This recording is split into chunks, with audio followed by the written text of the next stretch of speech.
Hello दोस्तों, स्वागत है आपका हमारे इस यूट्यूब चैनल में जिसका नाम है टैगोर जी जॉब।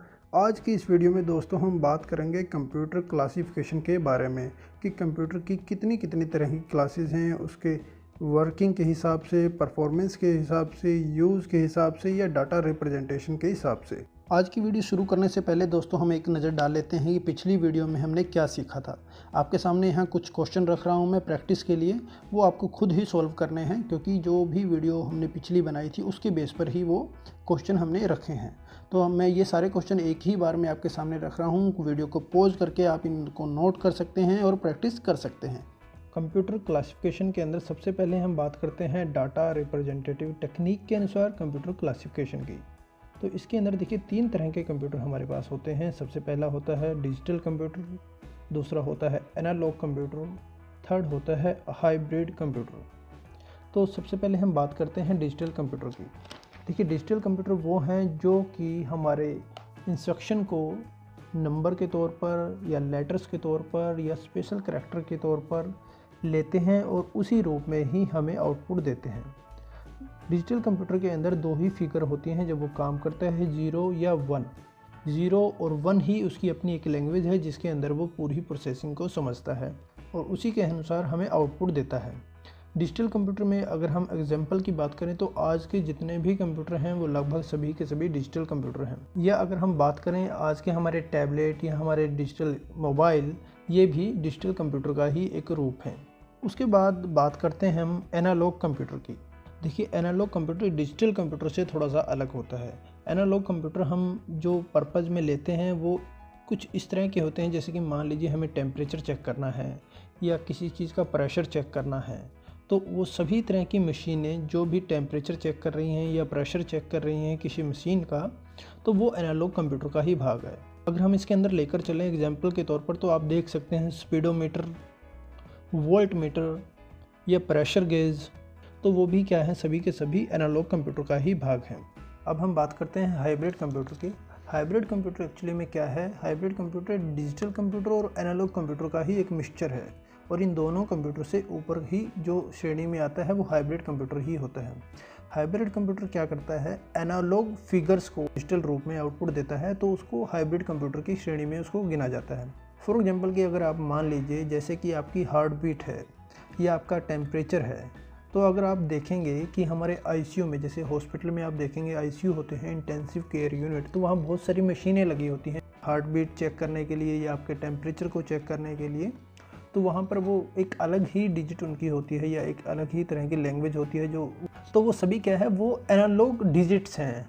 और जब एनालॉग डिजिट्स हमें रिजल्ट के तौर पर स्क्रीन पर डिजिटल रूप में मिलते हैं, तो इस तरह की सारी मशीनों को हम हाइब्रिड कंप्यूटर कहते हैं।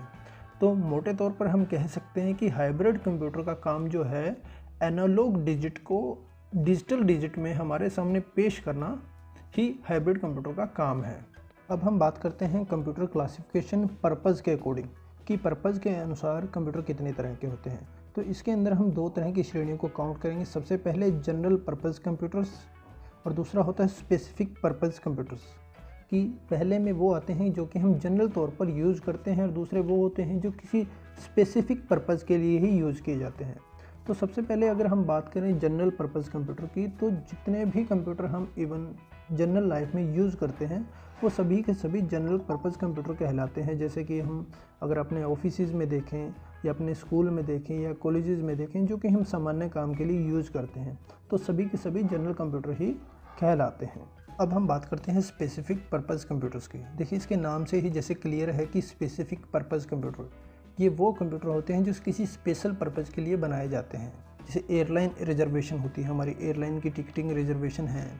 ये जो सैटेलाइट कंप्यूटर होते हैं जो सैटेलाइट्स को मॉनिटर करते हैं, उसकी एक्टिविटीज़ को मॉनिटर करते हैं। या मान लीजिए आप देखेंगे कि आपके रोड पर, जो हमारे रोड होते हैं, वहाँ एयर ट्रैफिक कंट्रोल होता है, मशीनें लगी होती हैं।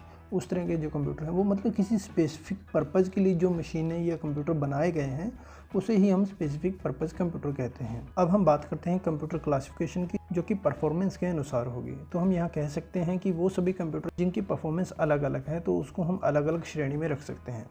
तो इसके अंदर देखिए बहुत तरह के कंप्यूटर हैं, जैसे कि हम सबसे पहले कहते हैं माइक्रो कंप्यूटर, दूसरे तौर पर होते हैं मिनी कंप्यूटर, जो तीसरे कंप्यूटर हैं मेन फ्रेम कंप्यूटर, और चौथे जो कंप्यूटर हैं सुपर कंप्यूटर जिनका नाम है।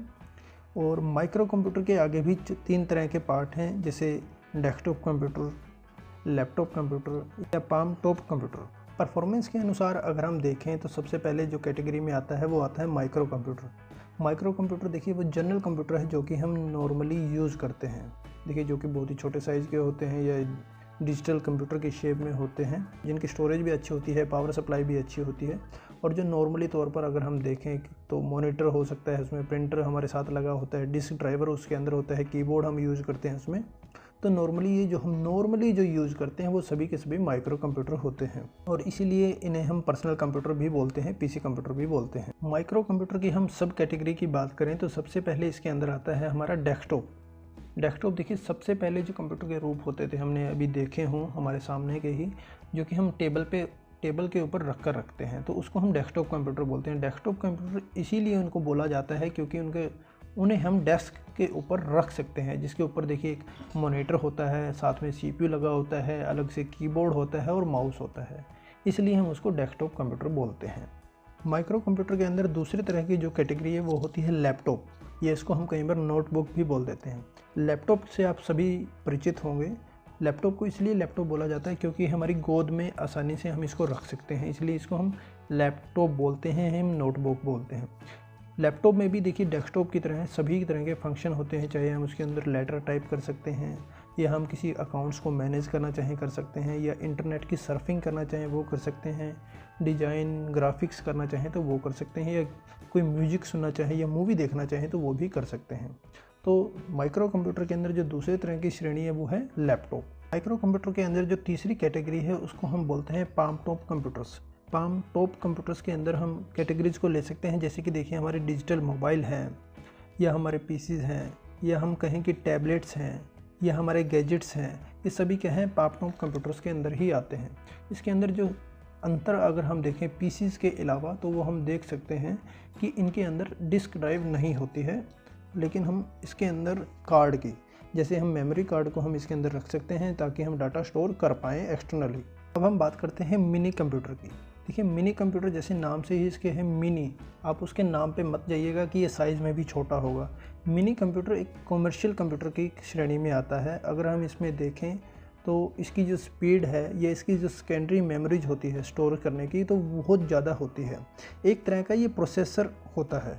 अगर हम देखें कि कॉलेज या यूनिवर्सिटीज़ या बड़ी ऑर्गेनाइजेशन जो भी होती हैं वो इस तरह के कंप्यूटर का यूज़ करती हैं, तो मिनी कंप्यूटर के अंदर हम डाटा को बहुत ज़्यादा स्टोर कर सकते हैं और एक ही समय पर 100 से 200 यूज़र जो हैं वो एक ही सर्वर के ऊपर काम कर सकते हैं, जिनका एक ही तरह का काम है।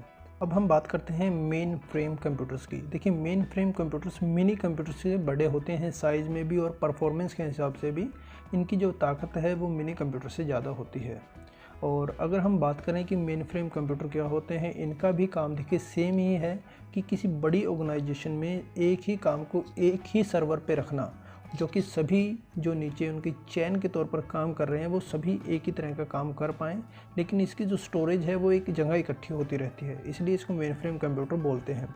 अगर आप देखें जो हमारे जितने भी तरह के बैंक्स हैं, या अगर कहें कि हम टिकट रिजर्वेशन जैसे करते हैं स्टेशन पर, या आप कहें फ़्लाइट की जो टिकट्स होती है वो रिजर्वेशन होती है, या कहें कि एक चेन के तौर पर कोई भी ऑर्गेनाइजेशन अगर काम कर रही है, जैसे फ्रेंचाइजी के तौर पर काम करती है कोई ऑर्गेनाइजेशन, तो उन सभी का जो सर्वर है वो सर्वर एक ही होता है। वो अलग अलग कंप्यूटर पर बैठकर काम करते रहते हैं और जो उनका कंट्रोलिंग है वो एक ही पॉइंट होता है। तो वो क्या होता है, वो मेन फ्रेम कंप्यूटर के अंदर ही आता है कि उनका सर्वर एक है लेकिन वो यूज़र अलग अलग हैं, वो अलग अलग तरह का काम कर रहे हैं, लेकिन वो सभी आपस में एक दूसरे से जुड़े हुए होते हैं और इसके अंदर 1000 से ज़्यादा भी लोग व्यक्ति एक साथ काम कर सकते हैं। अब हम बात करते हैं सुपर कंप्यूटर की। देखिए सुपर कंप्यूटर जैसे इसके नाम से ही ज्ञात होता है कि ये सच में ही सुपर कंप्यूटर की तरह काम करता होगा। सुपर कंप्यूटर की जो खासियत है वो ये है कि इसकी जो स्पीड है काम करने की बहुत ही तेज़ होती है। दूसरा, इसकी जो कॉस्ट है वो भी बहुत ज़्यादा होती है। तीसरा, ये बहुत ही पावरफुल होते हैं और कंप्यूटर के मुकाबले में जितने अभी तक हमने पढ़े हैं। तो देखिए सुपर कंप्यूटर का जो काम है वो इस तरह से होता है कि मान लीजिए बहुत सारे लोग, हज़ारों लोग किसी एक पर्टिकुलर प्रॉब्लम पर ही काम कर रहे हों और एक सिंगल प्लेटफॉर्म की तरह काम कर रहे हों, चाहे वो कहीं दूर दूर बैठकर काम कर रहे हों, तो वो सभी व्यक्ति क्या है वो सुपर कंप्यूटर के द्वारा ही आपस में जुड़े हुए होते हैं। तो मेन तौर पर कहा जा सकता है कि जो एक पर्टिकुलर प्रॉब्लम को सॉल्व करने के लिए जब बहुत सारे लोग एक ही कंप्यूटर के साथ जुड़े हुए हों तो वहाँ पर सुपर कंप्यूटर ही काम आता है। सुपर कंप्यूटर की जो मेन मेमोरीज होती है, जिसको हम सेकेंडरी मेमोरीज भी बोलते हैं, इसकी बहुत ज़्यादा होती है उसकी क्षमता डाटा को स्टोर करने की, और ये पर सेकंड में भी थाउजेंड्स कमांड्स को या इंस्ट्रक्शन को जो कि हम इनपुट के तौर पर देते हैं उसके ऊपर काम कर सकता है। इसीलिए हम इसको सुपर कंप्यूटर बोलते हैं। सुपर कंप्यूटर की अगर हम एग्जांपल के तौर पर बात करें तो हम इसको यूज़ करते हैं, जैसे वेदर फोरकास्टिंग है यूज़ करते हैं, या कहीं की न्यूक्लियर रिएक्शन जिसको हम परमाणु शक्ति के तौर पर अगर हम यूज़ करते हैं कुछ, तो वहाँ पर भी हम इसका यूज़ करते हैं। या डिफेंस के अंदर, डिफेंस में भी हम सुपर कंप्यूटर का यूज़ करते हैं। तो इस तरह के जो बड़े बड़े काम हैं वहाँ पर सभी पर ही सुपर कंप्यूटर का यूज़ किया जाता है। अगर हम इंडिया के खुद के सुपर कंप्यूटर की बात करें तो हम कह सकते हैं जैसे परम, अनुराग या परम 10,000, ये इंडिया के सुपर कंप्यूटर हैं। तो ठीक है दोस्तों, आज की वीडियो में सिर्फ इतना ही। फिर आपसे मुलाकात होगी एक नई वीडियो में एक नए टॉपिक के साथ। और अगर आपको वीडियोज़ अच्छी लग रही हैं तो अपने दोस्तों के साथ शेयर ज़रूर कीजिए। और अगर अभी तक आपने हमारे चैनल को सब्सक्राइब नहीं किया है तो हमारे चैनल को सब्सक्राइब ज़रूर कर लें और नोटिफिकेशन बेल को भी ज़रूर दबा लें ताकि हमारी सभी वीडियोज़ की नोटिफिकेशन आपको मिलती रहे।